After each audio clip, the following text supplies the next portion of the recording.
안녕하십니까, 서경석 목사입니다.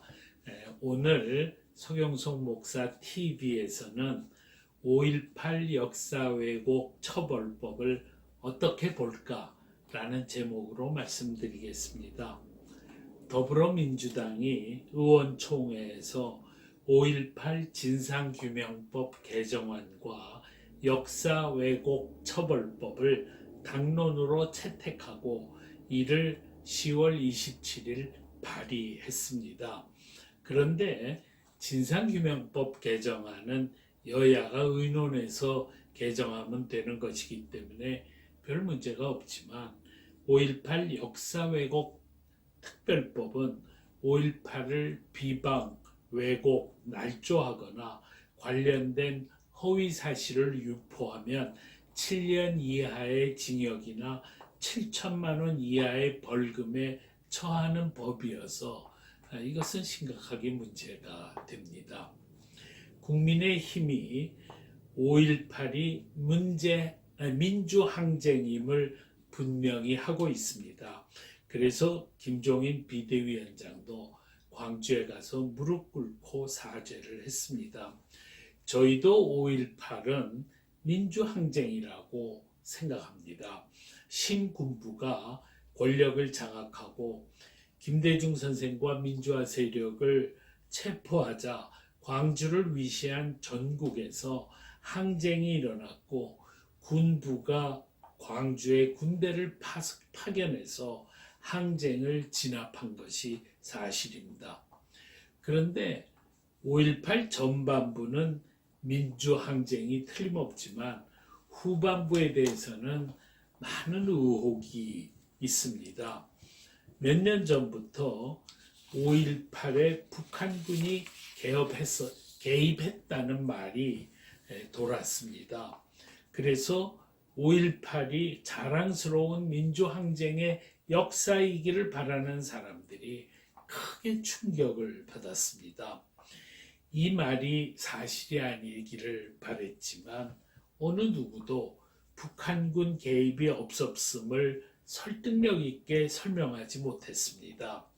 서광주 톨게이트에서 24단 집차 14대를 탈취한 사람들이 누구였는지, 아세아 자동차에서 장갑차 4대와 군용차 382대를 탈취한 사람들이 누구였는지, 또 누가 광주 전남의 무기고 44곳을 습격해서 5,000정의 총기와 TNT 8톤을 탈취했는지, 또 누가 계엄군이 지키는 광주 교도소를 6번이나 공격했는지, 그리고 85명의 시민과 20명의 군인을 카빈총으로 쏴 죽인 자가 광주 시민이 아니라면 누구였는지를 아무도 설명하지 못했습니다.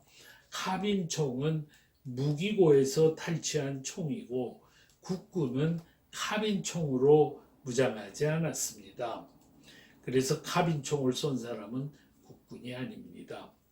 그러는 사이에 사람들의 마음속에 북한군 개입의 심증이 점점 굳어가고 있습니다. 굳어가는 심증을 처벌법으로 막을 수는 없습니다.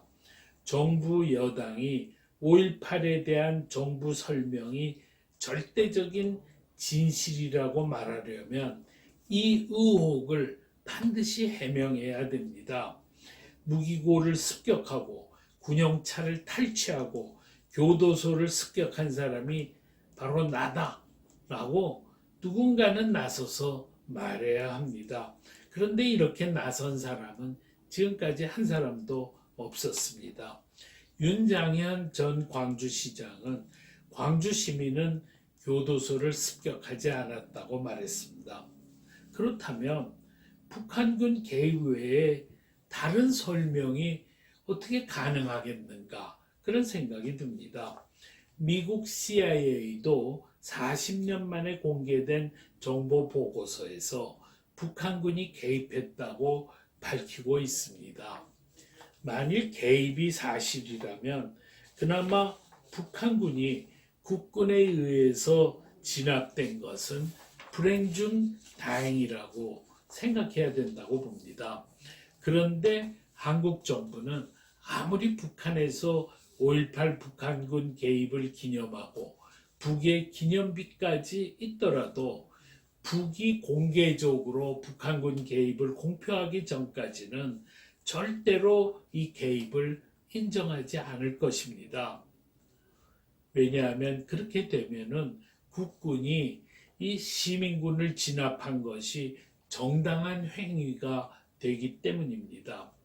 많은 사람들이 5.18에 대한 진실 규명은 통일 후에야 가능할 것이다 라고 말하는 이유가 여기에 있습니다. 그런데 만에 하나 북한군이 개입했더라도 군사 독재에 항거한 5.18 민주항쟁은 엄연한 역사적 사실이기 때문에 우리가 민주항쟁을 기념하는 데에는 아무 지장이 없습니다. 그런데 문제는 법으로 5.18 역사를 왜곡하는 사람들을 처벌하겠다는 발상입니다. 5.18은 군사 독재에 저항하여 자유민주 정의의 기치를 높이 든 사건이므로 해마다 5.18이 오면 이날을 기념하면서 다시는 어떤 형태의 독재도 용납해서는 안 되고 자유민주 정의를 목숨 바쳐 지킬 것을 우리 모두가 다짐해야 합니다. 그런데 5.18 자유민주 정신을 기념하면서 5.18에 대해 의혹을 제기하는 사람은 전부 구속시킨다면 그것이 무슨 자유민주 정신이 되겠습니까? 5.18 계승자들은 5.18 자유민주 정신이 훼손될 때마다 이에 저항해야 하는데 거꾸로 5.18 계승자들이 앞장서서 5.18 정신을 부정하고 있습니다. 5.18 역사왜곡 처벌법은 일견 5.18을 위하는 것 같지만 실제로는 5.18의 권력화, 이권화이고 5.18 정신에 대한 사형 선고입니다. 광주 사태가 났을 때 수많은 국민이 군사 독재에 저항하는 광주 시민을 크게 존경했고 우리 대신 싸워준 것을 감사해 했습니다.